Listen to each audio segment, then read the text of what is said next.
India में ban है gambling. India में बैन है और सबसे ज़्यादा गैम्बलिंग भी इंडिया में ही हो रही है अनऑफिशियली। हाँ, जंगली रमी, ड्रीम 11, इन सबको गैम्बलिंग नहीं मानते हैं। चैलेंज हुई है सुप्रीम कोर्ट में।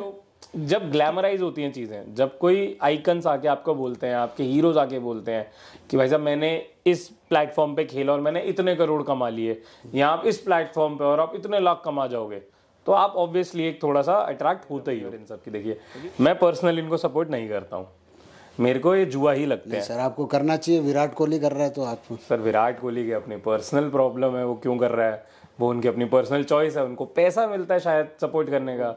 वो पेप्सी को मना करते हैं, मतलब जो मैंने सुना है, वो पेप्सी और कोक का एडवर्टाइजमेंट में इसलिए नहीं आते क्योंकि इसमें बहुत ज़्यादा चीनी और वो अनहेल्दी है। लेकिन वो ऐसी चीज़ का ऐड करते हैं तो ये उनकी कोई पर्सनल चॉइस होगी या उनका अपना पर्सनल मानना होगा। इसके लिए कोई लॉ नहीं है?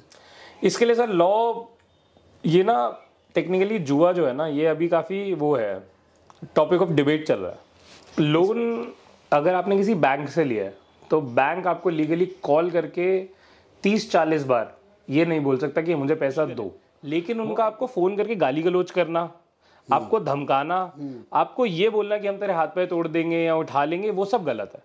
वो सब आईपीसी और न्याय संहिता में कवर्ड है, क्रिमिनल इंटिमिडेशन और हरासमेंट में। अगर कोई आपको ऐसे फ़ोन कर रहा है, आपके घर वालों को भी फ़ोन करके बोल रहा है कि जी इसने मेरे से लोन लिया, इसको बोलो पैसा वापस करे, अगर आप गारंटर नहीं हो उस लोन पे, आपकी कोई जिम्मेदारी नहीं, आपको कोई ऐसे फ़ोन करके बोल नहीं सकता है। अगर आप 10,000 की नौकरी कर रहे हैं, कोई आपको 50,000 का क्रेडिट कार्ड दे रहा है, तो ये आपकी जिम्मेदारी बनती है कि आप उसको 20 से 25,000 से ज़्यादा ना यूज़ करें, ताकि कम से कम उसको 2-3 महीने बाद भी चुका पाएँ। बल्कि तो मैं कहूँगा, एक तो 10,000 की इनकम पे अगर आपको 50,000 का क्रेडिट कार्ड दे रहा है, तो आपको वैसे ही सतर्क हो जाना चाहिए कि यार ये बंदा मुझे दे कैसे रहा है, मेरी कैपेसिटी तो है नहीं पे करने की। मतलब अब जो आपने कहा ना सुसाइड, ये ज़्यादातर बच्चे कर रहे हैं, गलत बात है। इनके साथ होता क्या है, ये लोग एक स्कैम में फंस जाते हैं।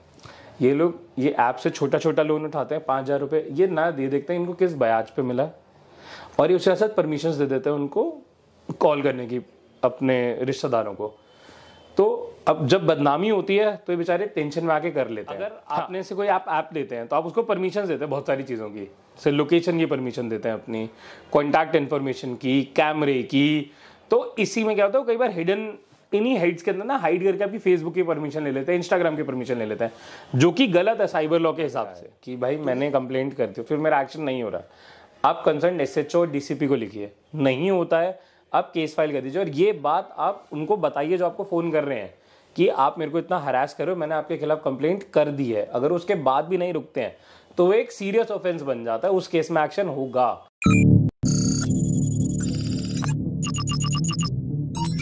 नमस्कार, मैं हूं नितिन वशिष्ठ और आपका स्वागत है हमारे शो परिवर्तन में। और आज जिस परिवर्तन की हम बात कर रहे हैं वो है कानून में। कानून की बात करेंगे और आज हमारे साथ हैं एडवोकेट संचित सेठ। थैंक यू नितिन जी, आपका स्वागत है हमारे शो में। Thank you Nitin ji. तो संचित जी, हमारा जो मुद्दा है कानून का, जैसे कि हम जानते हैं कि आप साइबर के जो क्राइम के केसेस हैं उन्हें देखते हैं, तो मेरा पहला सवाल आपसे ये है कि लोन रिकवरी कॉल्स, जो लोन की रिकवरी की कॉल होती है और हरेसमेंट कॉल मैं उसे कहूँगा, उसकी कंप्लेंट कैसे करी जाए? क्योंकि जहाँ तक हमने सर्वे किया है, जो कॉल्स की फ्रीक्वेंसी है वो बहुत ज़्यादा हो गई है। हरेसमेंट कॉल आप मान लीजिए 90% हरेसमेंट कॉल्स है ही हैं, नहीं तो रिकवरी वाले एक के बाद एक दिन में 30 से 40 कॉल करते हैं और उसकी कंप्लेंट कोई सुनवाई होती नहीं है। तो एज अ लीगली उसके लिए क्या एक्शन लिया जाए? देखिए, लोन अगर आपने किसी बैंक से लिया है तो बैंक आपको लीगली कॉल करके 30-40 बार ये नहीं बोल सकता कि मुझे पैसा दो। वो आईपीसी में हरासमेंट और क्रिमिनल इंटिमिडेशन में आ जाता है, केस बन जाता है उसका पूरा। पिछले साल आईपीसी में था 506, न्याय संहिता में है, वो हमें चेक करना पड़ेगा क्योंकि अभी सेक्शन चेंज हुआ है, पर वो एक्ट अभी भी है। तो हरासमेंट की बात हुई। अगर आपने किसी एनबीएफसी से लिया है, उस केस पे भी सेम गाइडलाइंस आ जाती हैं आरबीआई की, क्रिमिनल इंटिमिडेशन वाली। अगर आपने किसी लोन शार्क से लिया है तो आपको उस केस में अगर आपको हरासमेंट हो रही है तो आप उन पे सारे जितने भी कानूनी धाराएं होती हैं, फ्रॉड की, क्रिमिनल इंटिमिडेशन की, हरासमेंट की, सब लगा सकते हैं। उसके लिए आपको करना कुछ नहीं, आप एक ऑनलाइन एफआईआर कीजिए स्क्रीनशॉट लीजिए पहले तो कि आपको फ़ोन आ रहे हैं, कोई प्रूफ दिखाना पड़ेगा कि भाई मुझे 30-40 फ़ोन आए हैं, इस नंबर से फ़ोन आए हैं और इस मैंने लोन मांगा है इसलिए मेरे को फ़ोन आया। बिना इस प्रूफ के आपकी कार्रवाई नहीं की जाएगी। तो पहले अगर आपको फ़ोन आता है आप रिकॉर्डिंग कीजिए। अगर वो सिर्फ आपसे कह रहे हैं भाई साहब हमें लोन आपने लिया है वापस दे दीजिए, वो हरासमेंट नहीं होती। अगर आप सिर्फ गाली गलौज कर रहे हैं वो हरासमेंट में आती है। हाँ, अगर वो सिर्फ यही लाइन बोलते हैं कि जी आप हमें लोन वापस दे दीजिए, लेकिन वो आपको दिन में 40 बार बोल रहा है, तो वो हरासमेंट बन जाती है। पर आपको वही चीज़ प्रूफ के साथ पुलिस को देनी पड़ेगी, और अगर पुलिस कार्रवाई नहीं करती है तो आप कोर्ट का दरवाज़ा खटखटा सकते हैं। आपने बोला कि बैंक कॉल करता है, बैंक तो पहली बात तो कॉल नहीं करता, वो थर्ड पार्टी होती है। क्या ये थर्ड पार्टी को हायर करना लीगल है और इन्हीं चीज़ों के लिए लीगल किया जाता है? मैंने कह रहा हूँ कि रिकवरी वाले गुंडे हैं। आपसे बेसिकली आपसे मैं सीधी बात करूँ, क्योंकि जिनके साथ हरेसमेंट हुआ है अगर आप उनसे मिलेंगे तो वो मेंटली बहुत डिस्टर्ब हैं, इवन सुसाइड भी कर लेते हैं। हाँ, देखिए इसमें एक बात समझिए, जो लोग लोन लेते हैं वो ले किस चैनल से रहे हैं वो बहुत ज़रूरी हो जाता है। अगर वो किसी बैंक या एनबीएफसी से ले रहे हैं वो तो सही चैनल्स होते हैं, वो सिर्फ आपको फ़ोन करेंगे या लीगल नोटिस भेज देंगे। जहाँ तक कि आपने बात करी क्या ये लीगल होता है, तो कई एसेट रिकंस्ट्रक्शन कंपनीज होती हैं, जैसे आपने एनपीए सुना होगा, है ना। तो एनपीए क्या होता है, एसेट रिकंस्ट्रक्शन के एनपीए खरीद लेती हैं और फिर इनका काम होता है कि रिकवरी करवाना, उनको रिकंस्ट्रक्ट करके। तो ये ऐसी वाली कंपनीज होती है जो उन्होंने रिकवरी करवाती हैं। तो ऐसी प्रॉपर कंपनीज है, ये लीगल है।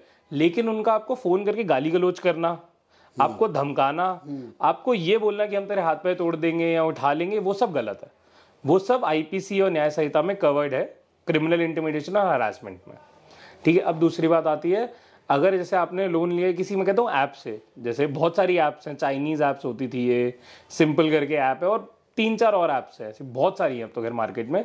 जैसे आपने उनसे लिया है तो वो क्या करते हैं, जब आप उनकी अगर आप वो पढ़ेंगे ना टर्म्स ऑफ सर्विसेज, वो आपसे अथॉरिटी ले लेते हैं, जिसमें वो कहते हैं कि अगर आपने लोन नहीं दिया तो हम आपके कॉन्टैक्ट्स को भी बता देंगे। तो अगर आपने वहां पे ओके कर रखा है तो वो इलीगल नहीं हो जाता, क्योंकि आपने कंसेंट दे दिया। तो आप ये समझिए कि आप किस चीज से ले रहे हैं लोन। अगर आपने किसी ऐप से लिया, एक सेकंड और आपसे पूछता हूँ, कॉन्टैक्ट लिस्ट उनके पास पहुंच जाती है, सही में पहुंच जाती है? सर हाँ, वो अगर आपने से कोई आप ऐप लेते हैं तो आप उसको परमिशन देते हैं बहुत सारी चीज़ों की। सर लोकेशन की परमिशन देते हैं, अपनी कॉन्टैक्ट इन्फॉर्मेशन की, कैमरे की।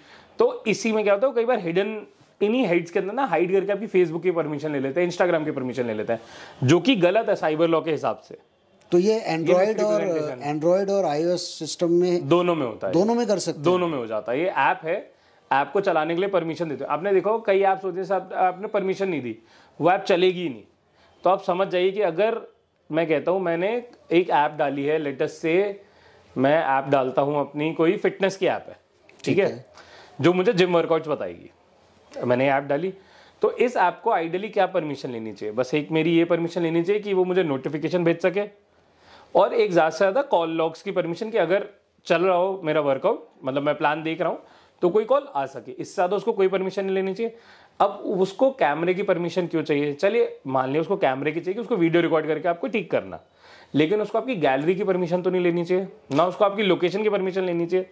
तो ऐसे केसेस में रेड फ्लैग्स आ जाते हैं, मतलब समझ रहे हैं। अगर एक आपका पर्पस एक्स है लेकिन वो आपसे जेड ए बी सी इन सब की परमिशन मांग रहे हैं, तो वो गलत हो जाता है। तो आपको ध्यान रखना पड़ेगा।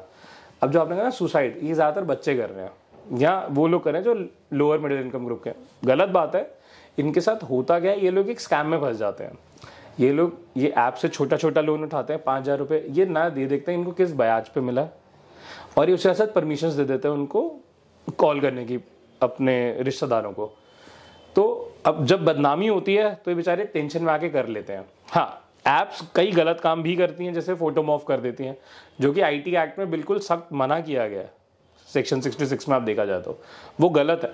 उस केस में आप उस ऐप ओनर, डायरेक्टर, उन सबके खिलाफ क्रिमिनल प्रोसिक्यूशन कर सकते हैं। किसी पे कार्रवाई हुई आज तक? सर कार्रवाई देखिए, केस तो हो रखे हैं। चाइनीज लोन ऐप स्कैम अभी रिकवर हुआ था, अभी कुछ 6,000 करोड़ का हुआ था, किस लेवल महीना भर पहले। किस लेवल पे अगर इनकी जो लगी है कंप्लेंट, इनमें कौन जो से कोर्ट में है? ये अभी पटियाला कोर्ट में है, चल रहा है केस अभी है। अभी इसको आई थिंक 4 महीने हो गए हैं इस केस को डले हुए। अभी फ्रेमिंग ऑफ इश्यूज पे है वो case, framing of charge stage पे है। देखिए आगे क्या होगा। देखिए ये फर्स्ट केस है? नहीं, ऐसे और भी केसेस हैं जो चल रहे हैं। हाँ, कोर्ट में बहुत सारे केसेस हैं। आप एक बात समझिए, इनमें ना प्रॉब्लम क्या होती है, एविडेंस गैदरिंग की बहुत दिक्कत हो जाती है। क्योंकि हमारा अगर आप देखेंगे पुलिस जो है एक स्टेट सब्जेक्ट है एज पर शेड्यूल 7 कॉन्स्टिट्यूशन के, ठीक है। तो अब दिल्ली की अलग पुलिस है, हरियाणा की अलग पुलिस है, झारखंड की अलग पुलिस है, मध्य प्रदेश की अलग पुलिस है। स्कैम आपको फ़ोन कर रहा हूँ मैं राजस्थान में बैठ के, ठीक है, फ़ोन ही करा मैंने आपको, मैं बैठा हूँ दिल्ली में। तो अब दिल्ली की पुलिस की जुरिडिक्शन राजस्थान में नहीं, राजस्थान वाले की दिल्ली में नहीं है। तो पहले दिल्ली वाला राजस्थान वाले को बोलेगा भाई मैं फलाना जगह से बोल रहा हूँ, मैं फलानी रैंक है मेरी, आपके डिस्ट्रिक्ट में ये बंदा है, इसको उठाओ। तो कोऑर्डिनेशन में बहुत दिक्कत होती है। तो उसके लिए कई स्टेप्स ले रही है सरकार, बट स्टिल अभी भी काफ़ी जाना है उन्हें। जैसे स्पेशल साइबर सेल्स बनाए गए हैं हर स्टेट में बेटर कोऑर्डिनेशन के लिए, पर अभी भी टाइम है उसमें जाने में, मतलब टाइम लगेगा पर हो जाएगा। कैपिटल फ्लोट कंपनी आपने सुना होगा? नहीं, थोड़ा इसके बारे में मैं आपको एक्सप्लेन कर देता हूँ। आपने बोला बच्चे एप्लीकेशन से लोन लेते हैं, चलिए वो ठीक है, वो एक अलग मुद्दा है। लेकिन क्या स्टडी लोन लेने पे हरेसमेंट होती है? होती है, क्योंकि हम कुछ स्टूडेंट से हमने बात करी और उन्होंने बताया कि मैंने ऐसे ऐसे लोन लिया। ड्यूरिंग द प्रोसीजर मैं एक इंस्टीट्यूट में पढ़ रहा हूँ, उसमें मेरी 1-2 किस्त स्किप हो गई या मैं नहीं दे पाया, जबकि फैमिली को भी पता ही है। बस उसने घबरा के फ़ोन बंद कर दिया। अब उसके कांटेक्ट में जितनों के नंबर थे, ये मैं एक बैंक की बात कर रहा हूँ, प्रॉपर इंस्टीट्यूशन जो आपको फाइनेंस करवाता है या किस्तों में आपकी फीस को डिस्ट्रीब्यूट करवाता है, वो उसका सुसाइड केस था। बच्चे का पढ़ रहा है, उसी इंस्टीट्यूट में पढ़ रहा है, उसने इंस्टीट्यूट में भी बोला, वो कह रहे हमने आपका एडमिशन के टाइम पे आपको लोन करवा दिया था क्योंकि आप सक्षम नहीं थे देने के लिए, ठीक है। उसने घर पे भी बात करी, घर पे भी उसके इतने पैसे नहीं थे। हुआ क्या, घर वालों को तो चलो ठीक है, उनको भी फ़ोन आ गया था, उन्होंने मौसी चाचा जितने कांटेक्ट में थे यार दोस्तों को सबको, उनको भी हरेश किया, उनको भी गाली गलौज किया। वो उसके घर में आए और उसके दबाव में आके उसने, और वो क्राइम भी कमिट कर सकता है। ऐसा बिल्कुल कर सकता है सर। देखिए ये बिल्कुल ही गलत है, मॉरली भी गलत है, लीगली भी गलत है। अगर कोई आपको ऐसे फ़ोन कर रहा है, आपके घर वालों को भी फ़ोन करके बोल रहा है कि जी इसने मेरे से लोन लिया, इसको बोलो पैसा वापस करे, अगर आप गारंटर नहीं हो उस लोन पे, आपकी कोई जिम्मेदारी नहीं, आपको कोई ऐसे फ़ोन करके बोल नहीं सकता है। आप सीधा पुलिस में कंप्लेंट कर सकते हैं। अगर पुलिस में नहीं भी करना तो आप डायरेक्ट कोर्ट आ सकते हैं एक वकील के थ्रू, हम क्रिमिनल कंप्लेंट बना देंगे और आप वो कोर्ट में फाइल कर सकते हैं उस पूरी कंपनी के थ्रू, क्योंकि उसने आपको इंटिमिडेट किया और हरास किया। इसका समाधान पुलिस है, कोर्ट है, आप वो बताएं सर। इसका समाधान लार्ज स्केल लिटिगेशन, अगर मेरी बात मानो तो, जब तक बहुत ज़्यादा नहीं होंगे केसेस, जब तक मैं कहता हूँ 1-2 केसेस से देखिए स्टार्ट होगा।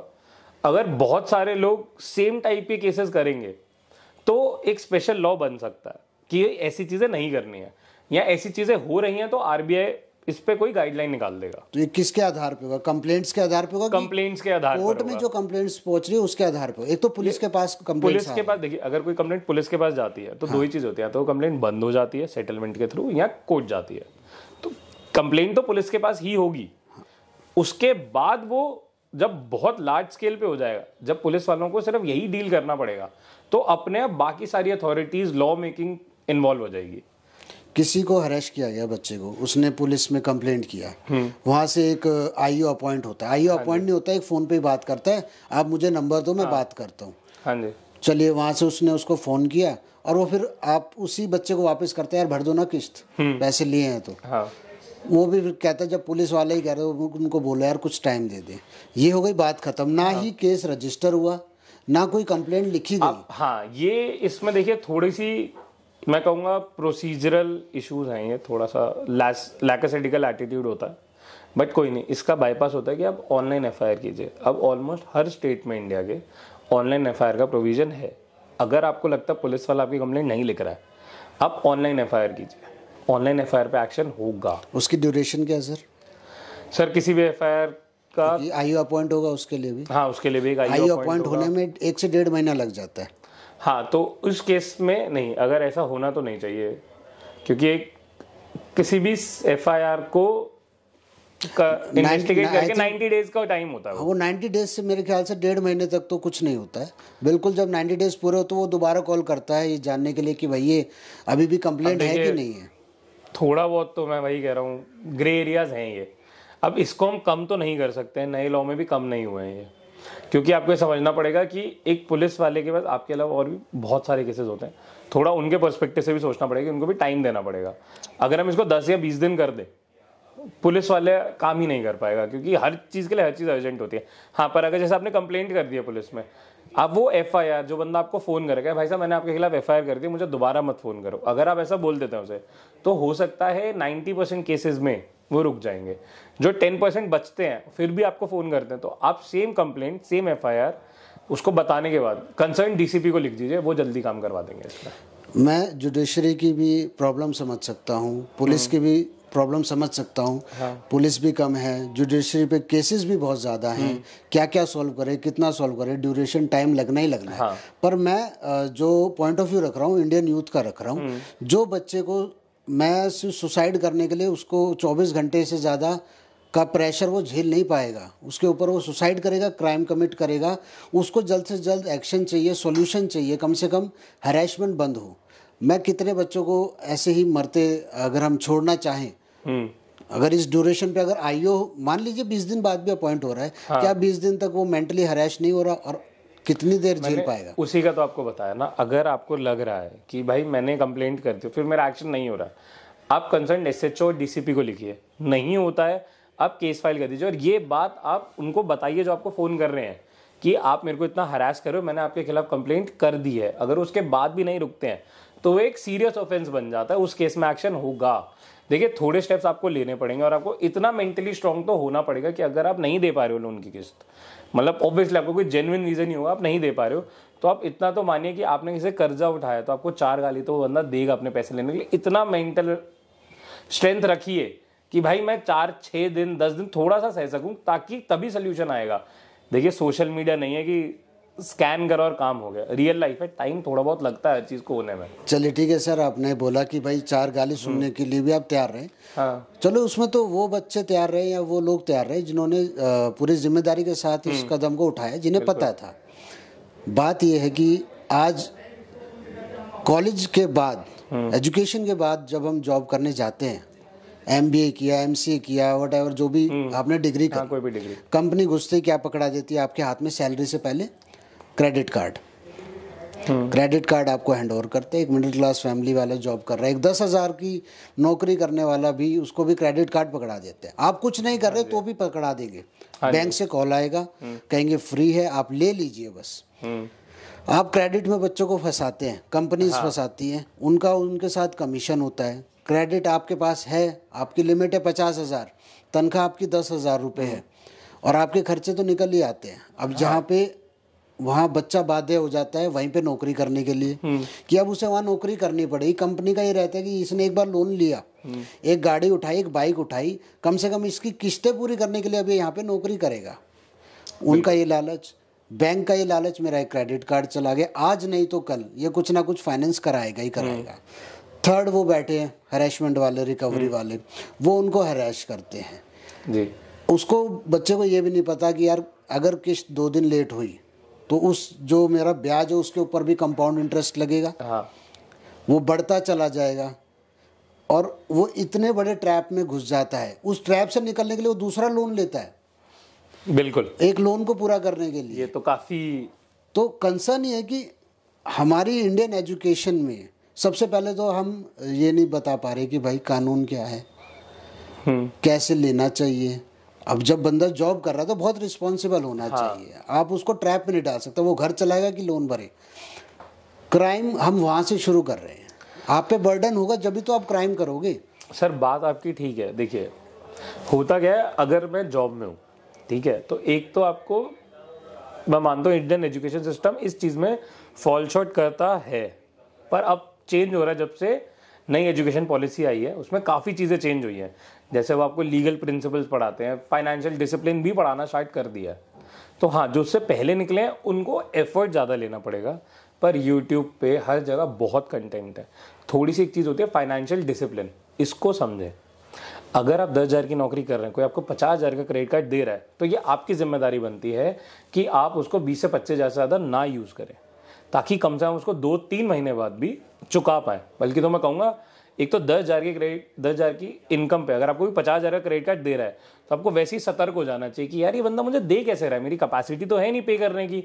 मतलब मेरे को अगर मैंने एक बार वो कार्ड स्वाइप कर दिया 50,000 का, मेरे को 5 महीने सैलरी पूरी देनी पड़ेगी, और क्रेडिट कार्ड की साइकिल होती है 45 दिन की। तो मैं 150 दिन काम करूंगा तो मैं 45 दिन में कैसे काम पैसे दे पाऊंगा। तो आपको पहले ही सतर्क हो जाना चाहिए, तो इतना आपको दिमाग लगाना पड़ेगा।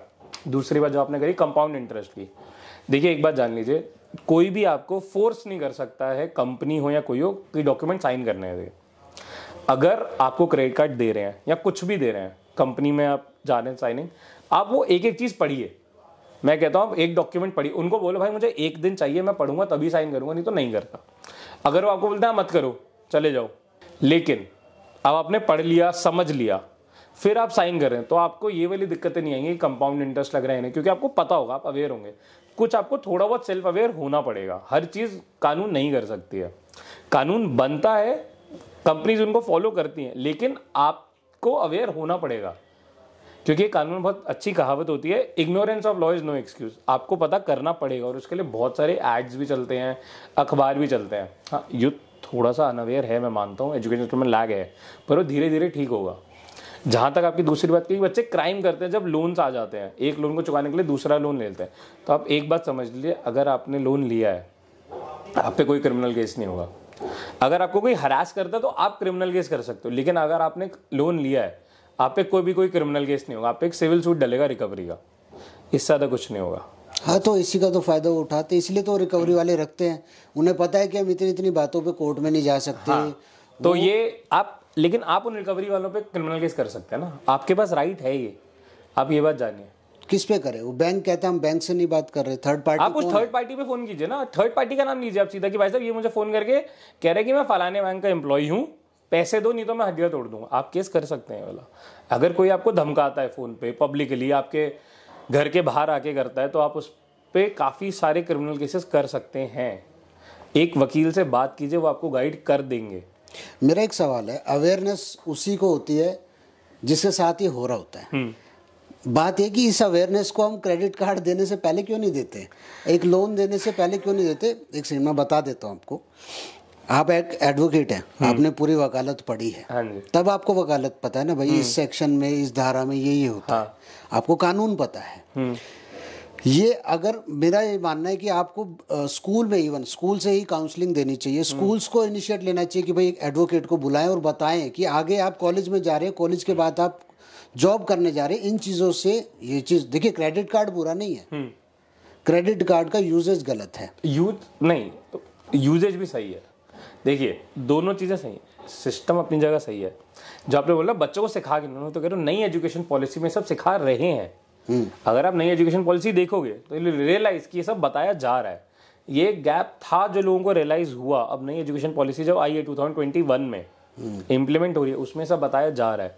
तो उससे पहले की जो जनरेशन, जो आजकल करंट चल रहा होगा यूथ, ऐसे 21 to 35, यही वाला यूथ होता है जो थोड़ा सा। कहाँ बताया जा रहा है? स्कूल्स में बताया जा रहा है। अब उनको प्रॉपर लीगल क्लासेस हो रही है बच्चों की, law as an optional subject introduce हो गया है, फाइनेंशियल डिसिप्लिन हो रहा है, एंटरप्रेन्योरशिप हो रही है। ये सारे काफ़ी सारी चीज़ें करिकुलम में आई हैं, NEP 2021 में अब आई हैं, इंट्रोड्यूस हो रही है और चल रही हैं। हम लोग, मैं भी गया के सेमिनार लेके आया हूँ एक बार, ठीक है, स्कूल्स में हमने गए हैं, हमने बताए हैं कि बच्चों की प्रोटेक्शन के लिए ये लॉज हैं, वो लॉज हैं, और हम अभी भी जाते हैं।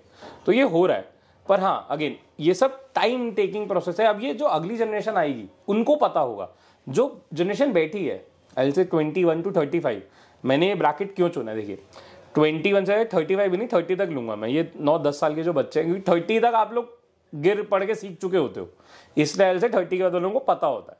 21 से 30 जो अभी करंट जनरेशन है, वो मैं कहता हूँ अपने दोस्तों से बात करो। आपके दोस्त होंगे, आपके साथ नहीं होगा क्रेडिट कार्ड वाला, आप किसी दोस्त के साथ हुआ होगा, आपको पता तो चल जाएगा। हाँ, दोस्त पता है क्या बोलेंगे, रमी पे आओ महाराज, ये खेलो, इस क्रिकेट टीम पे पैसा लगाओ। दोस्त अब क्यों? क्योंकि एडवर्टीजमेंट ही ऐसी है, आपको लोन की ज़रूरत नहीं है, लोन की ज़रूरत पैदा करी जा रही है एडवर्टीजमेंट के थ्रू। आप रमी खेलो घर पे बैठ के, आपको निठल्ला बनाया जा रहा है, और 21 to 30 आपको यूथ यही गाइड करेगा कि यार ये वाला गेम खेल ले, इसमें पैसा लगा दे।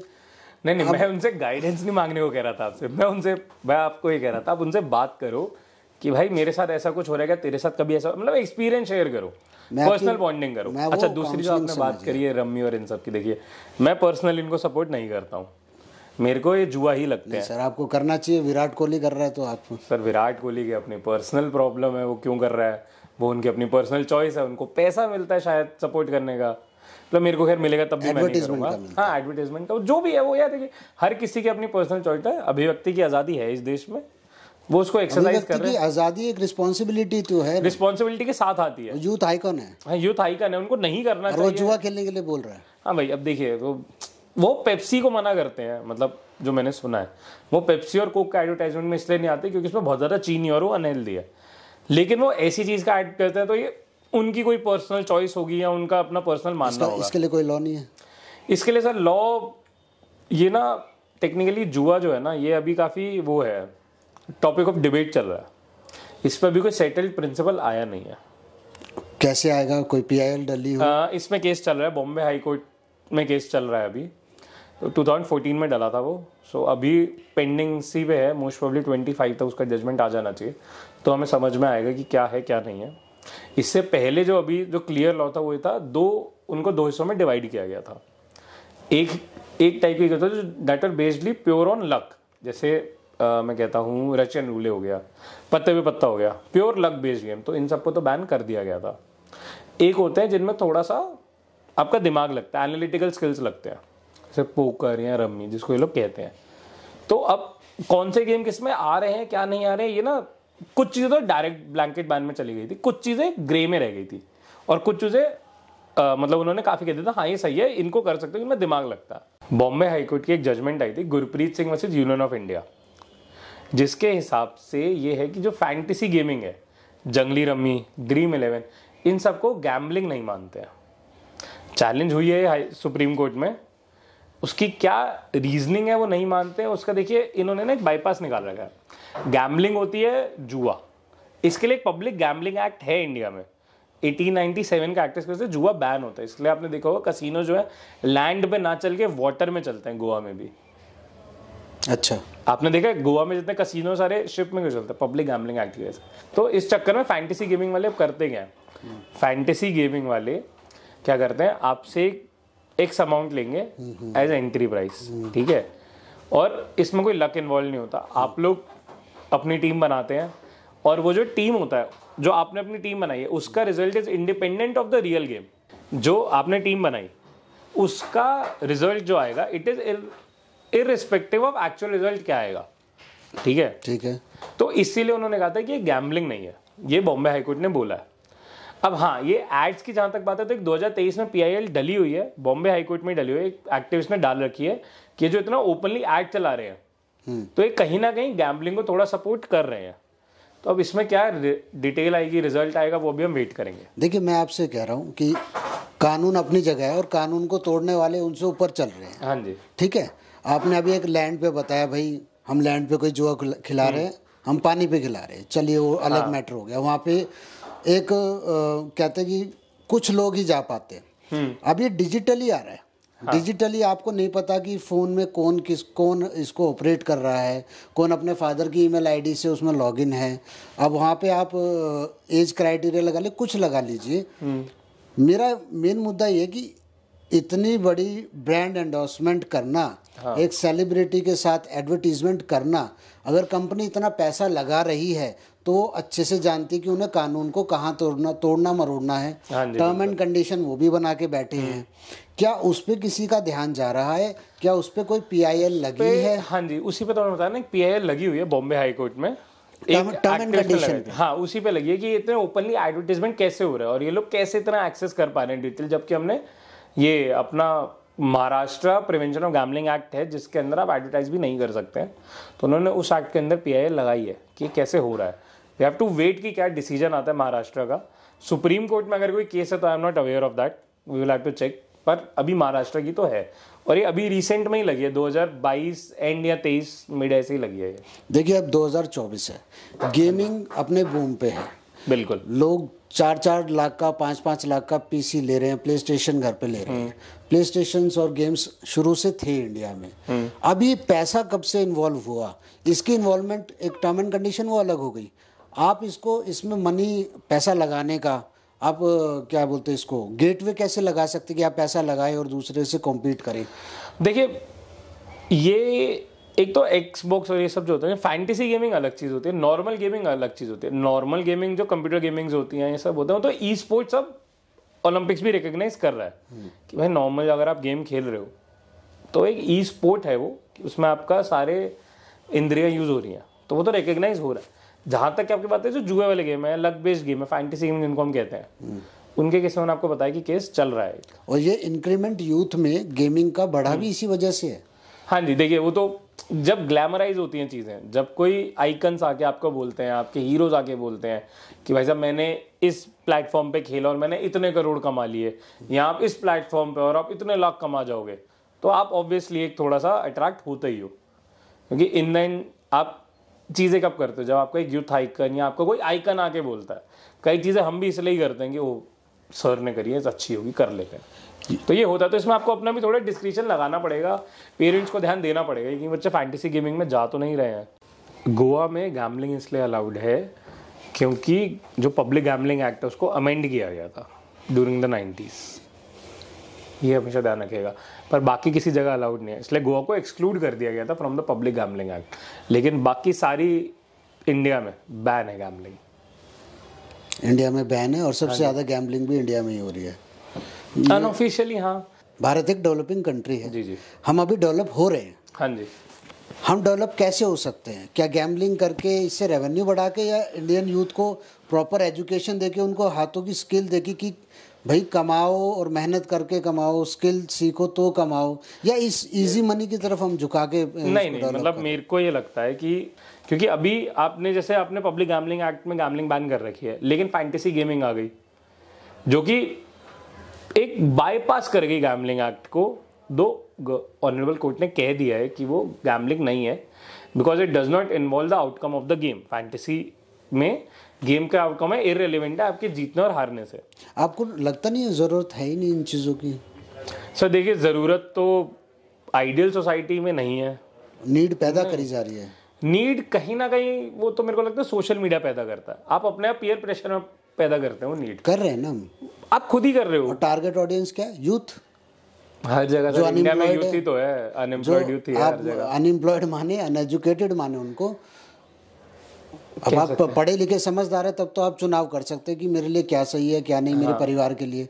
इस उम्र में बच्चा अपने माँ बाप की नहीं सुन रहा है, उनसे बात शेयर नहीं कर रहा है, डिप्रेशन में जा रहा है, चोरी कर रहा है, क्राइम कमिट कर रहा है। ऊपर से हम उसको वही प्लेटफॉर्म दे रहे हैं, इजी मनी। पैसे का ही तो दबाव होगा ना, कमाने का, और उसको कमाने की जो चाहे उसको सही गलत का पता नहीं है, और उसको हम और प्रवोक कर रहे हैं कि देखिए, इसमें मैं कहूँगा कि हमारा थोड़ा ट्रेडिशनल रहा है हमेशा दिमाग में, क्या तो हम नौकरी कर सकते हैं, या तो सरकारी नौकरी लगनी चाहिए लड़के की, या वो कोई डॉक्टर, इंजीनियर या वकील बनना चाहिए। तो इसमें थोड़ा सा आपको ब्रॉड होके सोचना पड़ेगा, क्योंकि सिर्फ यही 4 करियर ऑप्शन नहीं होते हैं बच्चों पे। कई लोग बहुत सक्सेसफुल होते हैं एज अ मेसन, कई लोग बहुत सक्सेसफुल होते हैं एज इंस्टाग्राम इन्फ्लुएंसर्स जो अच्छी चीज़ें डालते हैं। जैसे there is a food farmer करके एक है, बहुत अच्छा कंटेंट डालते हैं, वो इज अ सक्सेसफुल गाय। ऐसे बहुत सारे लोग हैं, फिटनेस इन्फ्लुएंसर्स आ रहे हैं, बहुत सारे लोग हैं, जिम ट्रेनर्स बहुत सारे सक्सेसफुल हैं। सर ये तो स्किल है ना। हाँ, तो मैं वही तो कह रहा हूँ, अगर आपको ये वाले स्किल सीखने हैं तो आपको टाइम तो देना पड़ेगा। हाँ, ये आप एक बात समझिए, अगर बच्चे स्किल सीखना भी चाह रहा है तो कई बार पेरेंट्स अलाउ नहीं करते, कहते नहीं पढ़ो तुम। वो एक कॉन्सेप्ट में कई बार रिबेलियस होकर बच्चे की ठीक है छोड़ो मैं नहीं पढ़ूंगा, मैं ये गेम खेलूंगा, वो भी कर देते हैं। मैं गैम्बलिंग की बात कर रहा हूँ सर, ऑनलाइन गेमिंग की बात कर रहा हूँ, जहाँ पैसा लग रहा है, उसके लिए क्रेडिट भी मिल रहा है ऐप से। आप ही कह रहे हैं कि डाटा चोरी होता है, तो आप ही बता रहे हैं कि मिसयूज होता है, हरैश होता है, और क्राइम भी कमिट करवाया जाता है, ब्लैकमेलिंग भी चलती है। पैसे से ही तो कर रहे हैं। देखो, पैसे के लिए एंड में हर कोई सब कुछ करता है। आप भी काम पैसे के लिए, तो मैं भी काम पैसे के लिए करता हूँ। बच्चों को इजी मनी चाहिए, इसलिए बच्चे गैम्बलिंग की तरफ जाते हैं। मेरा ये मानना है कि आपने 60-70 हज़ार रुपये महीना कमा लिए, जबकि आपने कभी 10,000 5,000 कमाया नहीं। अब आप 10,000 की नौकरी नहीं कर सकते, तो आप कहाँ से स्किल करेंगे? आप आलसी बना रहे हैं बच्चे को, बिल्कुल कहते हैं ना, निकम्मा बना रहे हैं।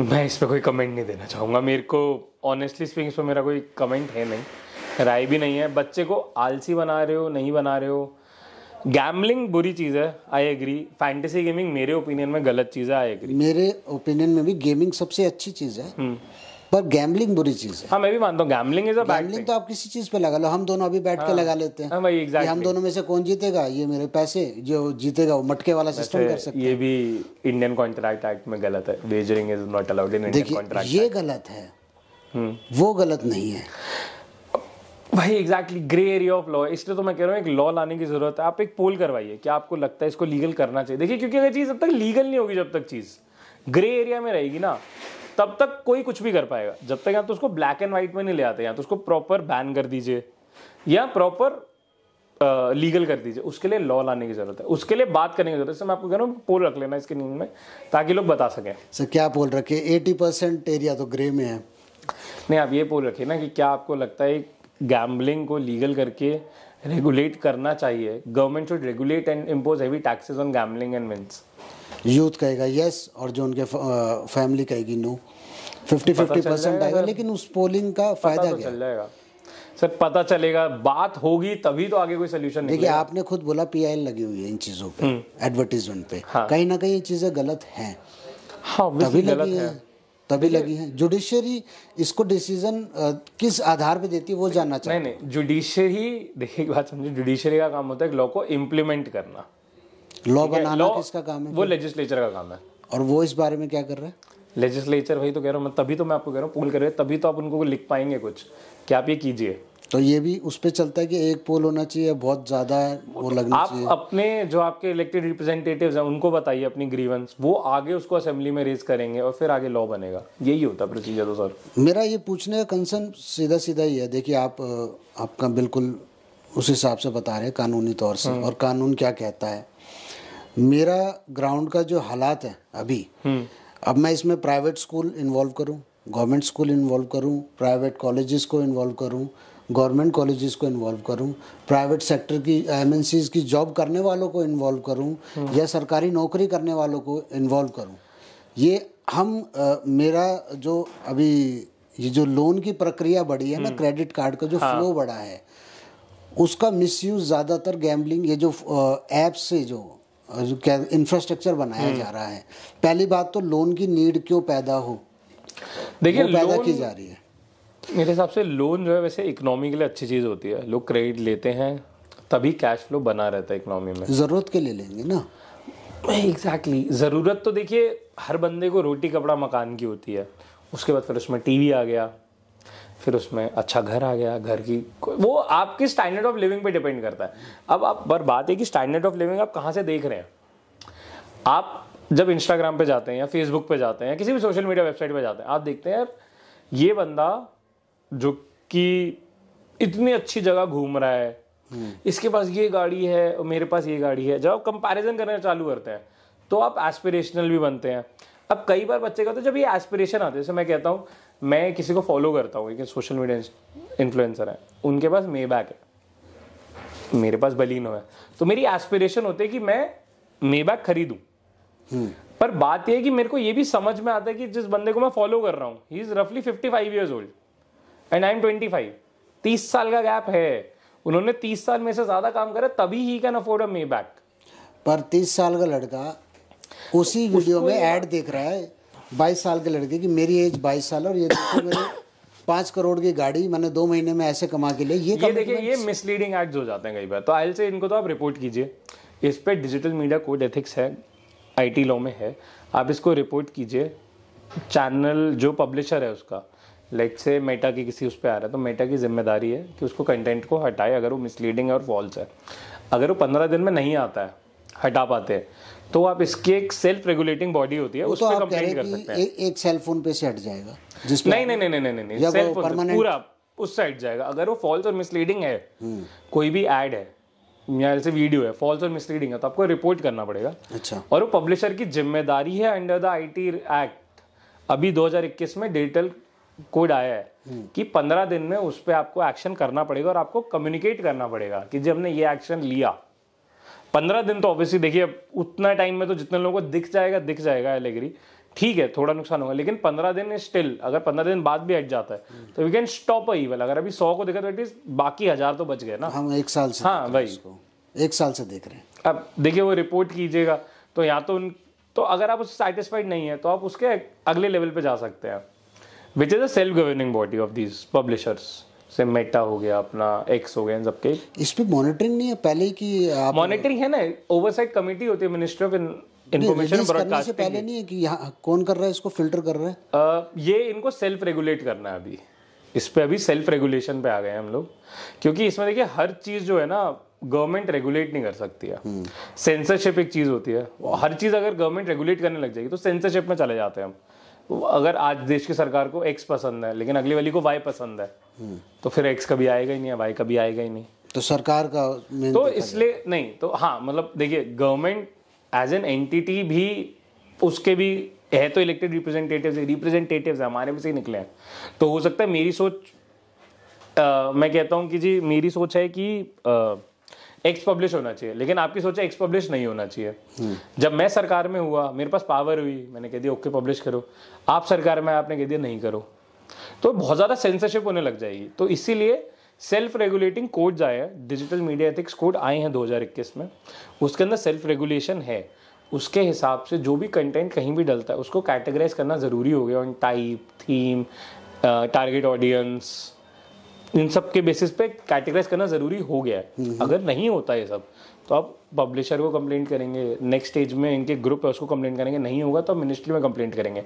और अगर इन सब में भी कुछ नहीं होता तो you can directly approach the courts कि मैंने पूरा वो कर लिया, still they are not doing it right. एक आम आदमी कैसे कंप्लेंट कर सकता है इतनी? तो हाँ देखिए आम आदमी कैसे कंप्लेंट कर सकता है, अगर आपको पब्लिशर को करना, सीधा आप रिपोर्ट पे क्लिक कीजिए, वो पब्लिशर को कंप्लेंट चली जाएगी। अगर आपको सेल्फ रेगुलेटिंग बॉडी पे करना है तो ये ईमेल्स दिए गए होते हैं हर जगह, हेल्प सेक्शन में होगा। उसके बाद अगर आपको करना है तो आपको मिनिस्ट्री को एक चिट्ठी लिखनी होती है या ईमेल कर दीजिए, एंड देन अगर कोर्ट जाना तो आप एक वकील से सलाह लीजिए। एक इंसान का तो जीवन ही कट जाएगा कंप्लेंट नहीं, हाँ इसमें देखिए अच्छी बात है, पब्लिशर को 15 दिन में रिप्लाई देना होता है। उसके बाद जो अपील होती है वो 30 दिन में जानी होती है, और उसके बाद मिनिस्ट्री का टाइम नहीं दी गई है, पर जनरली हमसे 60 to 90 डेज माना गया है। वो जो अभी ट्रेंड है 60 to 90 डेज में दे रिप्लाई। नहीं होता है तो फिर आप जा सकते हो। तो आप अगर 15, 30 एंड 60 to 90, 120, 135 डेज के अराउंड का टाइम है। देखिए अब इतना तो है, अगर आपको कोई चीज़ नहीं पसंद है, आपको लग रहा है मॉरली एथिकली गलत है, तो सबको लगेगी। अगर किसी को नहीं लग रहा तो आपको इतना तो देखिए 1 महीना 5 महीना लड़ना पड़ेगा उसके लिए। एज ए एडवोकेट आपको जो इंडियन कंटेंट है यूट्यूब पे, इंस्टाग्राम पे, फेसबुक पे, आपका पर्सनल ओपिनियन क्या है? एज एन एडवोकेट आप जो केसेस देखते हैं साइबर क्राइम की, उसमें आपका क्या कहना है? देखिए काफ़ी सारी चीज़ें तो साइबर क्राइम में रिलेटेड हो जाती हैं, ये फॉल्स और मिसलीडिंग एड्स की वजह से हो जाती हैं। कुछ चीज़ें होती है उसमें हैकिंग की या आइडेंटिटी थेफ्ट की। साइबर लॉ हमारा रोबस्ट है इतना, अभी नेसेंट स्टेज में, लेकिन still it is robust. Identity theft को अच्छे से टैकल कर लेता है, साइबर टेररिज्म को अच्छे से टैकल करता है, इनफैक्ट साइबर स्टॉकिंग तक को टैकल करता है वो। अगर कोई आपको ऑनलाइन स्टॉक कर रहा है आप कंप्लेंट करवा सकते हैं, और सिमिलरली हरासमेंट और इन सब के लिए भी आप कंप्लेंट करवा सकते हैं। कैसे? साइबर एक्ट में पुलिस कंप्लेंट लिखी जाती है, पुलिस 112 पे कॉल करे, एफआईआर करे ऑनलाइन, एफआईआर कर दीजिए। अगर नहीं करती है पुलिस काम तो आप कोर्ट का डायरेक्ट दरवाजा खटखटा सकते हैं। साइबर का कोई अलग डिपार्टमेंट हो? आईटी सेल, साइबर सेल्स बने ना सबके बने लिए हैं भाई, तो वो लोग देखते हैं इसमें, वो मतलब फास्ट एक्शन। हाँ they take fast action. Cyber stalking, fraud, इन सब में तो काफी स्विफ्ट एक्शन हो जाते हैं। साइबर फ्रॉड सबसे मेजर चीज हो जाता है, जो बैंक स्कैम्स जिनको हम कहते हैं, वो मेजर हो जाता है। तो उसमें आपको हमेशा ध्यान रखना, सबसे पहला काम आपको ये करना है, ऑनलाइन एफआईआर काट दो। 112 पे भी मत करो, ऑनलाइन एफआईआर काट दो उसमें, ठीक है। और अपने बैंक को तुरंत इन्फॉर्म कर दो कि मेरे साथ हो गया है। और अगर वो नहीं करते हैं 72 घंटे में तो आरबीआई को इन्फॉर्म करो, आरबीआई ओम्बुड्समैन में वो कर देंगे काम। आपको नहीं हो पाता आप किसी वकील से कांटेक्ट कीजिए, हमसे कांटेक्ट कीजिए, हम बता देंगे आपको पूरा प्रोसेस, और इनफैक्ट इसमें हेल्प भी कर देंगे। पर एक बात ध्यान रखिए, जैसे ही स्कैम हुआ है एक एफआईआर जरूर करें, ऑनलाइन एफआईआर। वो आप किसी भी एफआईआर करके आप लीगल आपको कंसल्ट करना ही होगा, क्योंकि बहुत कॉम्प्लिकेटेड है। हाँ वो ऑब्वियसली थोड़ा बहुत आपको देखिए कंसल्ट करना पड़ेगा, वो है। और अब तो I think UPI guidelines change हुई हैं अभी, तो आई एम नॉट श्योर कि इस टाइम हम रिकॉर्ड कर रहे हैं तो इम्प्लीमेंट हो गई है नहीं हो गई है। पर अब ये हो रहा है कि 4 घंटे में आप यूपीआई रिवर्सल कर सकते हैं। मतलब आपने मुझे पैसा भेजा, मुझे पता चला स्कैम है, तो मैं 4 घंटे में पैसा कैंसिल कर सकता हूँ यूपीआई ऐप में ही। तो अभी ये चेक करना पड़ेगा, by the time the video releases I hope it gets notified, but still ये बंद तो चुकी हैं।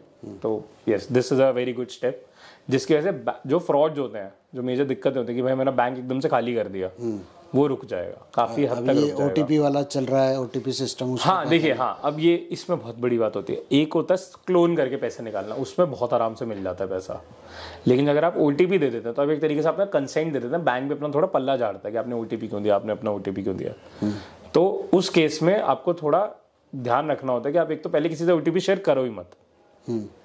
मेरी मानो भाई भी फोन करता है, मम्मी फोन करते हैं, नहीं करना ओटीपी शेयर। अगर आपको करना तो उनको मैसेज डाल देना, मुंह से मत बोलना कभी भी। अरे आजकल ने एक नया स्कैम चल रहा है, डिलीवरी करने आते हैं फ्लिपकार्ट अमेजोन, हम ऑनलाइन मंगाते हैं। हाँ। वो तो ओटीपी के बिना देते ही नहीं, डिलीवर नहीं करते। नहीं तो वो आप अपनी ऐप में जाके ओटीपी देखो, और अगर आपने कुछ फ्लिपकार्ट या अमेजोन का ऑर्डर करा है और वो आपको आके बोलता है ओटीपी दो, आप ऐप में जाओ, वो ओटीपी दिखाएगा, आप दे दो। लेकिन अगर आपने नहीं ऑर्डर करा और वो आपको बोलता है अपनी ऐप खोलो और जी कैंसिल करो, क्योंकि देखिए जो स्कैम वाले ऑर्डर होते हैं ना, ज़्यादातर सीओडी ऑर्डर्स होते हैं, ठीक है, cash on delivery, cash on delivery orders होते हैं। हाँ। पे ऑन डिलीवरी आप मना कर दो, नहीं लेता मैं, वो कुछ नहीं कर सकता। नहीं, ऑनलाइन अगर आप पहले भी पे कर दोगे, और एक तो बता दो ओटीपी है, तुरंत मैसेज आता है उसके आने के बाद। हाँ वो आता ही है, वो तो देखिए देना होता है, उन्होंने सिक्योरिटी रीजंस के लिए करा है फ्लिपकार्ट अमेजोन में कि जेन्युइननेस बनी रहे, फेक खत्म हो जाए। वो सेफ है। हाँ वो सेफ है। वो तो फ्लिपकार्ट का ओटीपी आया ना, वो आपने डिलीवरी राइडर को दे दिया तो इंश्योर कि आप ऑथेंटिक हो। नहीं तो हो सकता है आपने ऑर्डर करा, मैंने उठा लिया, आपने पे कर रखा है, मेरे पास इलीगल ग्रेटिफिकेशन आ जाएगी, वो तो गलत हो जाएगा। वो टाइम गया कि आप किसी के लिए गिफ्ट करना चाहते हो तो उसका एड्रेस देके नहीं, आप गिफ्ट अभी भी कर सकते हो, आप उसको राइडर से कर सकते हैं, उसमें आता है ऑप्शन है गिफ्टिंग के पर्पसेस के लिए, तो गिफ्ट का अलग प्रोसीजर है उनका। ओटीपी मेरे पास इधर ही, हाँ इधर ही आएगा, वो आप उसको राइडर को दे दो, कोई दिक्कत नहीं।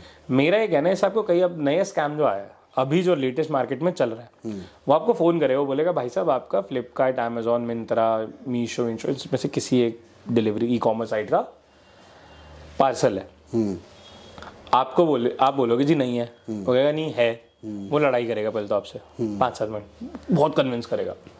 अगर वो नहीं है तो ये सारे होते हैं पे ऑन डिलीवरी। पहले तो इस बात को इग्नोर कर दो, अगर आपने कुछ नहीं ऑर्डर कर रखा कैंसिल इट आउट, सोचना ही नहीं है, फोन काट दो, ब्लॉक कर दो, कुछ नहीं। अब फिर वो कई बार क्या होता है आपके घर के सामने आ जाएंगे कि लो ऑर्डर लो, आप लोग कैसे नहीं लोगे आप ऑर्डर। अगर वो ऐसा करते हैं आप फौरन 112 पे कॉल कीजिए, हरासमेंट की कंप्लेंट कर दीजिए उसकी, वो हरासमेंट है ये, मानिए, ठीक है।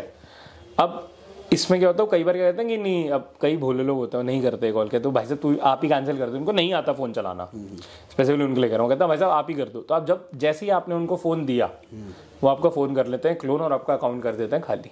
तो उनको फ़ोन तो कभी भी नहीं देना, ये बात ध्यान रखिए। थोड़ा सा साइबर लॉ में एक चीज़ है कई फ्रॉड्स को बचाने के लिए कि आपको खुद से सतर्क होना पड़ेगा, थोड़ा सा खुद से आपको एक वर्ड होता ना अवेयर होना पड़ेगा, सेल्फ अवेयर होना पड़ेगा आपको, ये आपको थोड़ा करना पड़ेगा। मुझे कैसे पता लगे कि मेरा डेटा चोरी हुआ? हाँ देखिए ये बहुत अच्छा सवाल है। इसमें क्या कई सारी वेबसाइट्स है, जैसे मैं वेबसाइट का नाम नहीं लूँगा, हम डिस्क्रिप्शन में नीचे लिख देंगे। तो अगर आप उसमें जाके अपना ईमेल एड्रेस डालते हैं तो वो आपको बता देता है कि इन वेबसाइट्स के साथ आपका ईमेल एड्रेस जुड़ा है and they can potentially leak that thing, ठीक है। पोटेंशियली लीक कर सकती हैं वो वेबसाइट। जैसे कई वेबसाइट्स होती हैं जो मैलिशियस इंटेंट से ही बनती हैं, आपको नहीं पता होता, या जो वेबसाइट्स होती हैं जिनका SSL कोड अपडेटेड नहीं होता, ठीक है, मतलब सिक्योरिटी कोड अपडेटेड नहीं होता उनका, तो उसमें हैकिंग ईजी हो जाती है, तो वहाँ से लीकेज पॉसिबल है। तो वेबसाइट आपको बता देगी कि हाँ यहाँ पर आपका पॉसिबिलिटी है लीकेज की, तो आप यहाँ से अपना डेटा हटा दीजिए। तो इसका राइट हम ही देते हैं उनको? हाँ हम देते हैं, हम जब भी एग्री करते हैं, जैसे हम कुकीज एक्सेप्ट करते हैं ना अपने, जब हम वो करते हैं तो बेसिकली एक तरीके से हम उनको एक्सेस दे देते हैं कि आप हमें ट्रैक कर लो और हमारे डेटा दे सको।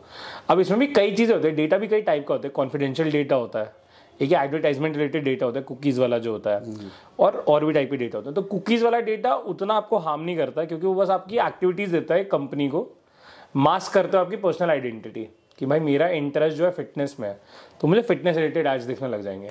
ये सिर्फ एडवर्टाइजमेंट के लिए यूज होता है डाटा? जनरली एडवर्टाइजमेंट्स के लिए ही यूज होता है ये वाला डेटा जनरली। बाकी अब जब आपका पर्सनल डेटा लीक होना चालू हो जाता है, जैसे आपका नाम क्या है, आपकी एज क्या है, आपका मोबाइल नंबर क्या है, आपका पैन नंबर क्या है, आधार नंबर क्या है, ये सब जब लीक होने लगता है तो ये प्राइवेसी वायलेशन हो जाती है। मेरे को किसी बैंक का कॉल आता है जबकि मेरा उस बैंक में खाता ही नहीं है, हाँ जी, और वो बोलते हैं हम फलाना बैंक से कॉल कर रहे हैं, और मेरा नाम भी वो बोलते हैं, हाँ जी। तो मैं पूछता हूँ मेरा नंबर कहाँ से मिला, और फिर वो कहते हैं नहीं हमें आपका डेटा हमारे पास होता है, जबकि उस बैंक में मैं कभी गया ही नहीं।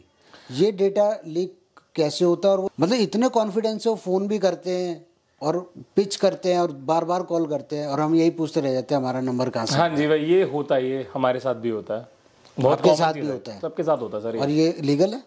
ये legal to a certain extent है, क्योंकि कई बार क्या होता है, कई बार मैंने किसी ऐप पे या किसी वेबसाइट पे रजिस्टर करा, ठीक है, लेटेस्ट से एग्जांपल के लिए मैंने एक वेबसाइट है जो हमारा सिविल स्कोर बताती है, फ्री वेबसाइट्स हैं, उन पर गया, मैंने अपना डेटा डाला, जब मैंने उसमें कैलकुलेट सिविल स्कोर करा तो उसमें एक साइड में ऑप्शन आता है I agree to the terms and conditions. अब वो as a normal human being कम लोग पढ़ते हैं, बहुत कॉमन चीज़ है, अगर मैं कहूँ बहुत ही कम लोग पढ़ते हैं उसको, तो उस टर्म्स एंड कंडीशंस में हम उनको एक्सेस दे देते हैं कि आप हमारा मोबाइल और सिविल स्कोर इसी लेंडर से शेयर कर दीजिए, तो वहाँ से वो डेटाबेस बन जाता है।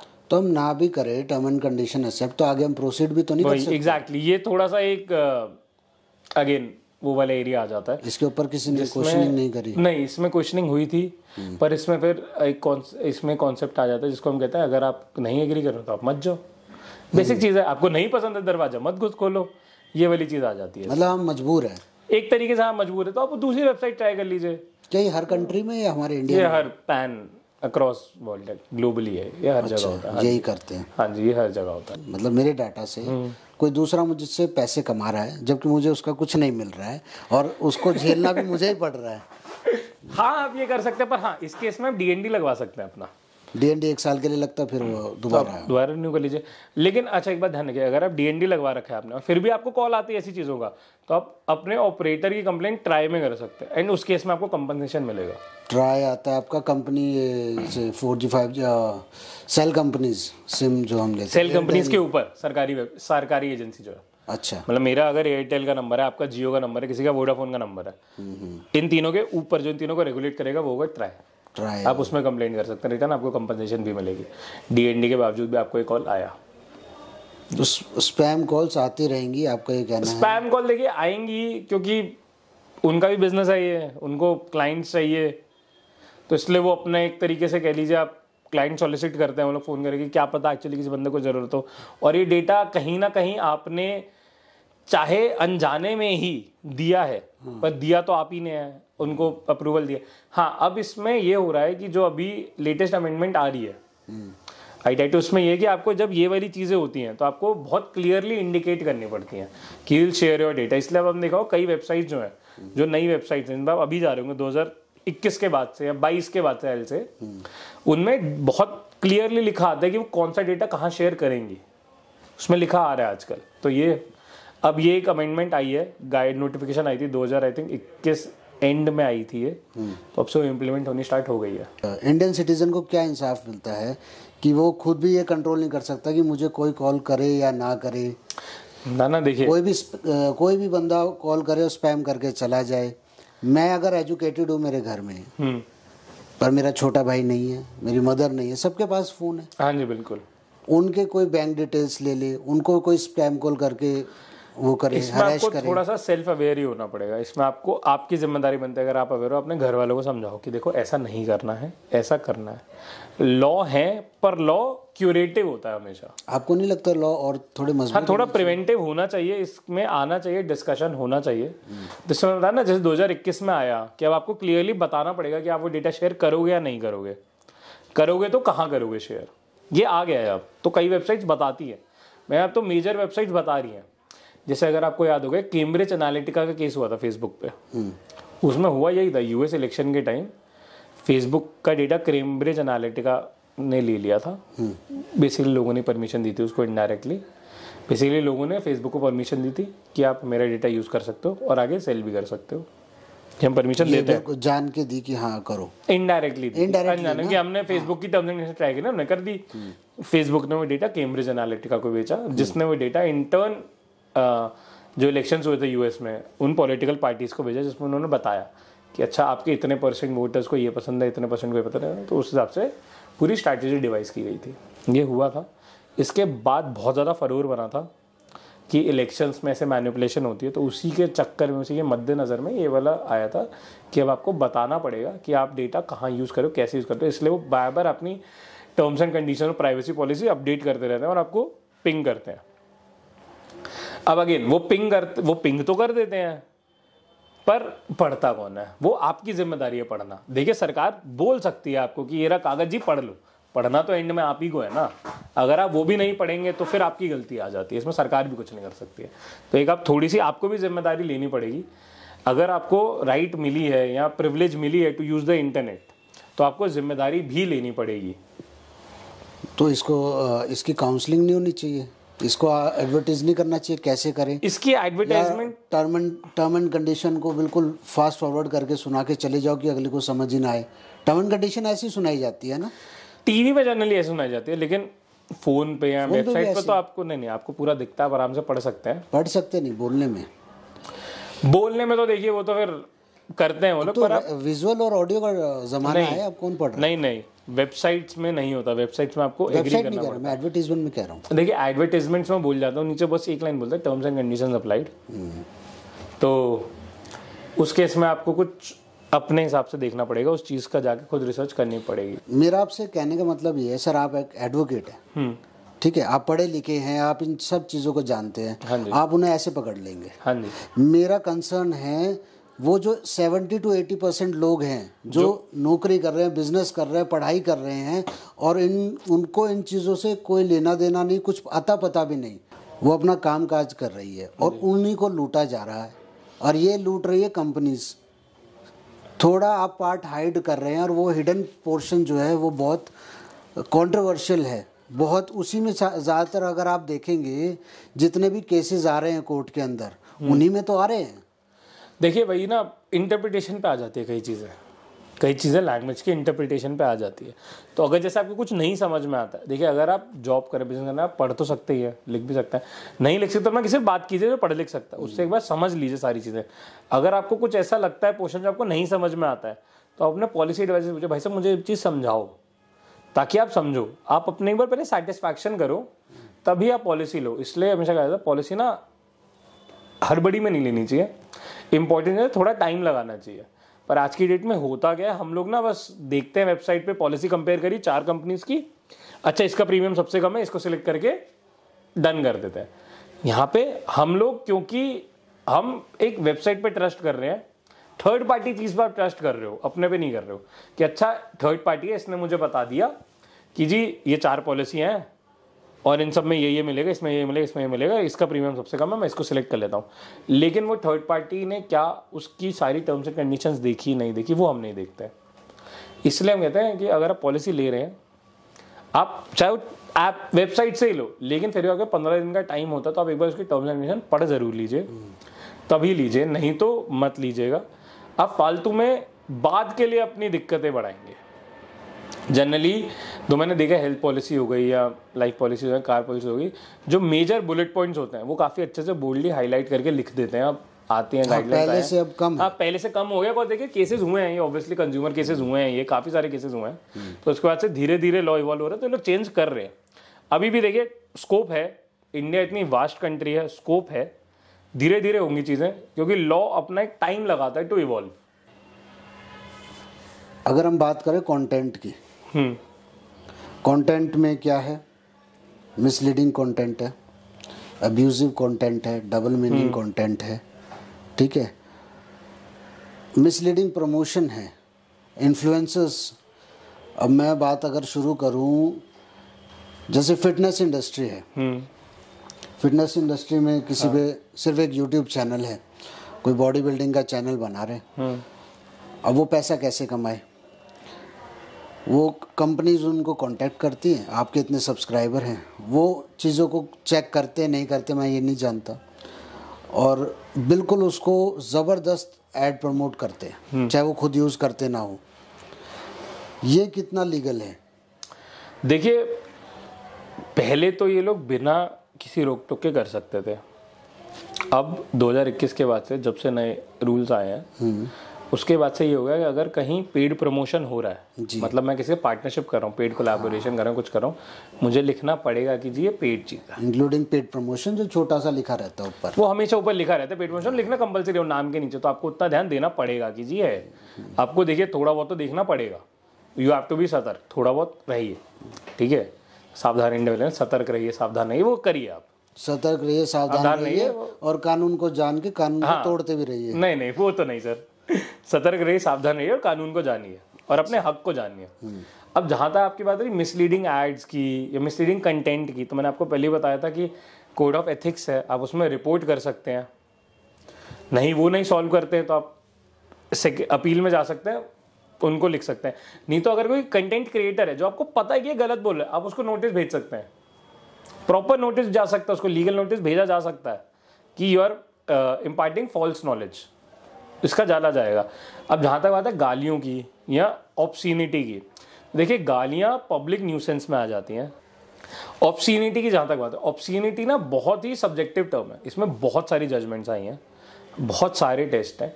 तो अभी करेंटली जो टेस्ट चल रहा है वो होता है a test of a common man with basic common sense and prudence and not a hyper sensitive man.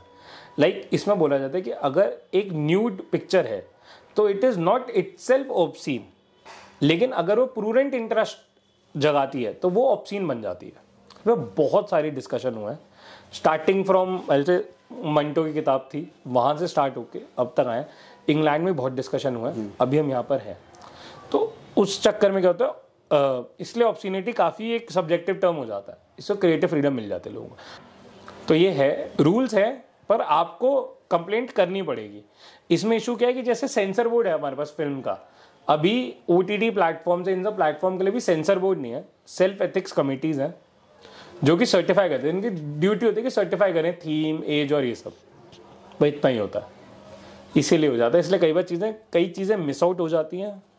But then अगर आपको गलत लगता है एज अ पेरेंट या as a member, an inform member of the society, तो it is better that you report it. If they do not do it, you can send a legal notice directly because it is a direct contravention of law. You can do that. आपने मुझे ये तो बता दिया कि एक आम नागरिक को करना क्या चाहिए। मैं आपसे ये पूछता हूँ, अगर फिजिकली कोई मुझे गाली देता है तो कौन सी धारा लगती है सर? न्यूसेंस में आ जाता है, पब्लिक न्यूसेंस 292। कोई मेरी बेइज्जती करता है और मेरे बारे में गलत इन्फॉर्मेशन फैला रहा है, वो किस में आ जाती है? डिफेमेशन हो जाता है सर, वो 391 392 है अभी जो न्याय संहिता का। ये कानून कब से है? तो 1860 से चले आ रहे हैं, IPC से चले आ रहे हैं। ना? हाँ जी। अब हम डिजिटल हो गए हैं। हाँ जी। अब यही चीज़ हम डिजिटली कर रहे हैं जी। अब्यूज कर रहे हैं, किसी की बेइज्जती कर रहे हैं, किसी को नीचा गिरा बिना किसी तथ्य पे, बिना किसी सबूत के। इस पे क्या अभी भी क्राइम ही है, मानिए अभी भी क्राइम ही है। IT एक्ट में है इनकी स्पेसिफिक वो है।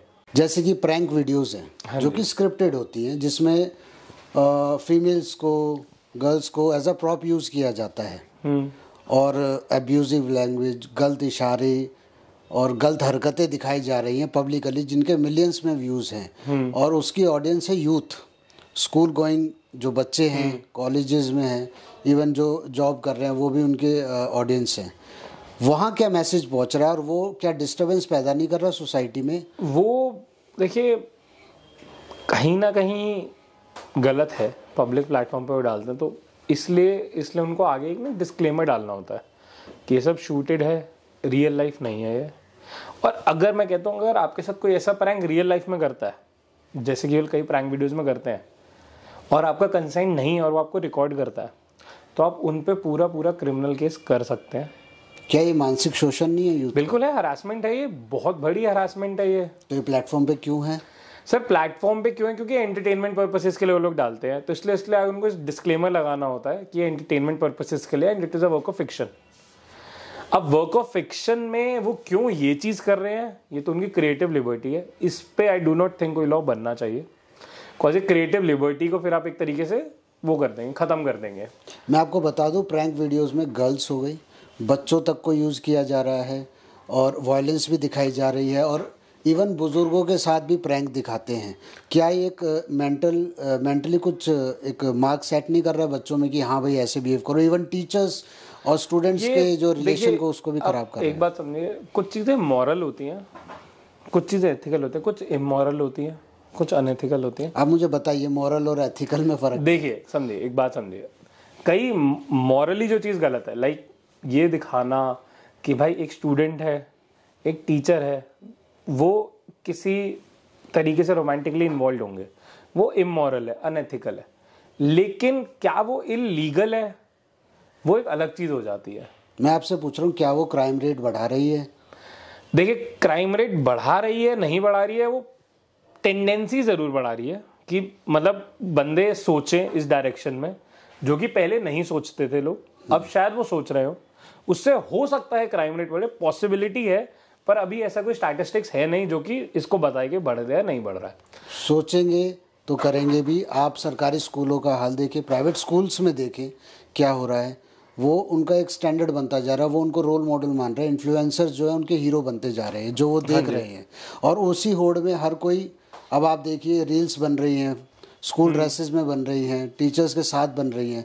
मैं ये नहीं कह रहा कि यूथ अपना रहा है, इवन टीचर्स भी इस स्टाइल को अपना रहे हैं। ये एक्चुअली एक डिसिप्लिन प्रॉब्लम है, ये लीगल प्रॉब्लम नहीं है, ये डिसिप्लिन प्रॉब्लम है।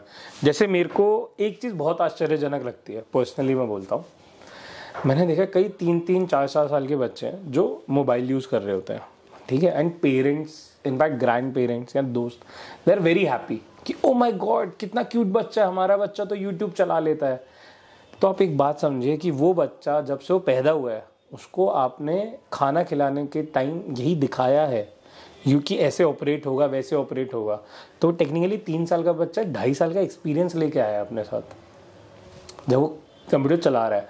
अब देखिए, जब उस टाइम वो चला रहा है आपको बहुत क्यूट लग रहा है, आप उसको वैलिडेट भी कर रहे हैं, लेकिन ओवर द टाइम क्या होगा, वो जो चीज़ें उसको बहुत बाद में मिलनी चाहिए थी उसको बहुत जल्दी मिलने लग गई हैं। तो उसका कहीं ना कहीं मेंटल ग्रोथ जो है इफेक्ट करेगी, पॉजिटिवली करेगी कि नेगेटिवली करेगी, स्टडीज होनी बाकी हैं, इसमें मैं कोई कमेंट नहीं करूंगा। ये स्टडीज क्या करेगी, पॉजिटिवली करेगी या नेगेटिवली? कंटेंट पे है, कंटेंट कंट्रोल करो, कंटेंट पे है वो। तो इसलिए जैसे यूट्यूब ने यूट्यूब किड्स निकाल दिया टू इंश्योर, कौन देखता? अब वो तो देखिए पेरेंट्स को इंश्योर करना पड़ेगा कि उनके बच्चों, उनके मोबाइल पे सिर्फ यूट्यूब किड्स हो, नॉर्मल यूट्यूब ना हो। इसमें गवर्नमेंट भी कुछ नहीं कर सकती, ये तो आपको अपने हिसाब से करना पड़ेगा। नहीं, मैंने पूछा कि कंटेंट कंट्रोल क्यों नहीं किया जा सकता? अब रिस्पॉन्सिबल हम सर कंटेंट हमेशा क्लाइंट ही क्यों मरे? नहीं, क्लाइंट ही क्यों मरे, आपकी बात सही है। कंटेंट कंट्रोल अगर आप करते हैं तो आप एक बात समझिए, अगर एक स्टेट कंटेंट कंट्रोल करेगी तो आपका जो freedom to speech and expression है गारंटीड अंडर आर्टिकल 19(1)(a) वो हैम्पर हो जाता है। अगर गवर्नमेंट अपनी मोरालिटी या अपने आइडियाज़ लगाने लग जाएगी हर प्लेटफॉर्म पे, तो डिसेंटिंग ओपिनियंस और आइडियाज़ तो आएंगे ही नहीं। तो यहाँ पे इशू क्या आ जाता है कि अगर आपको डिसेंट चाहिए तो कहीं ना कहीं लीकेजेस होंगी, उनको एज अ ऑडियंस आपको एड्रेस करना पड़ेगा, क्योंकि गवर्नमेंट क्योंकि वो तो ब्लैंकेट बैन लगाएगी। गवर्नमेंट ये नहीं बोल सकती ना कि आपसे प्रैंक वीडियो मत बनाओ, फिर उनको आइडेंटिफाई करना पड़ेगा, अच्छा ये वाले प्रैंक्स मत बनाओ, but then there will be like कि क्यों ना बनाए, क्रिएटिव फ्रीडम है ये हम। लेकिन दूसरी तरफ अगर आपको रोटी भी कमानी है और ये भी करना है तो कहीं ना कहीं डिफरेंस तो आएगा।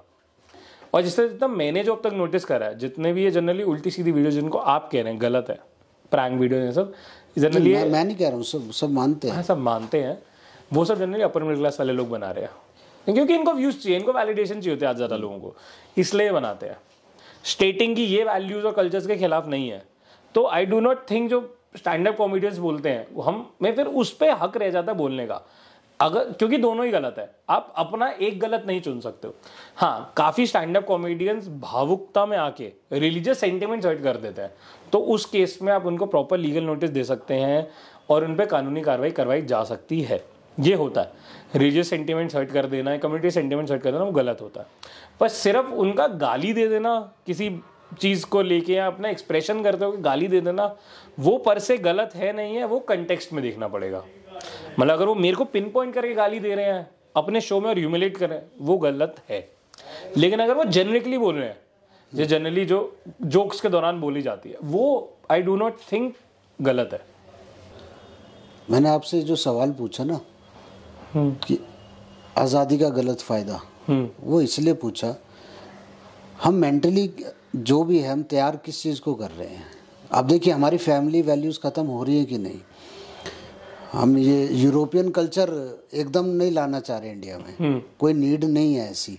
या हम अब देखिए एक तरफ देश दौड़ रहा है कि हम भारत का जो कल्चर है उस पर वापस आए, ठीक है, दूसरी तरफ कह रहे हैं हिंदी को अपनाओ, तीसरी तरफ कह रहे हैं संस्कारों पे आओ, और इधर एक अलग लहर चल रही है इस चीज़ की जो फटाफट कैच कर रही है यूथ को। सारा फोकस यूथ पे है। यूपीएससी करवानी है तो इंस्टीट्यूट्स धड़ाधड़ लूट रहे हैं बच्चों को। किसी को प्रैंक वीडियो बनाना है, पैसा कमाना है, तो इसमें झोंक रहे हैं, यूथ को टारगेट कर रहे हैं। तीसरी चीज़ अलग लगे हैं, आध्यात्मिक लोग कह रहे संस्कार देने, तो यूथ को टारगेट कर रहे हैं। और वो जो यूथ है ना, वो ब्लैंक है।